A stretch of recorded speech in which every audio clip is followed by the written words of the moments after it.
ती फळं काढण्यासाठी बरोबर 55 वर्षी त्यांनी रिटायरमेंट घेतली.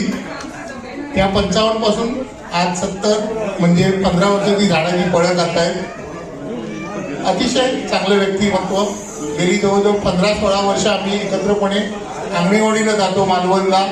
2 दिवस आमचे बांदेकर साहेब आहेत, त्यांच्या घरी धमाल मस्ती करतो. त्या आठवणी वर्षभर जपतो. परत पुढच्या वर्षी फेब्रुवारी महिन्यात. तर त्यांच्या पुढच्या लिडिंगसाठी आम्ही सगळ्यांतर्फे म्हणजे मेडिकल डिपार्टमेंट, आंगणेवाडी ग्रुप आणि आपण सगळे म्हणजे सगळ्यात महत्त्वाचं म्हणजे बीपीटी वाल्यांच्या तर्फे त्यांना मी पुढच्या आयुष्यासाठी हार्दिक शुभेच्छा देतो. त्यांचं पुढचं जे आयुष्य आहे मगाशी उल्लेख झाल्याप्रमाणे 71, 72, 73, 80, 85, 90, 95 आणि 100 साजरा करण्याची संधी आम्हाला मिळो अशी मी ईश्वरचरणी प्रार्थना करतो आणि तुमचा निरोप देतो. धन्यवाद.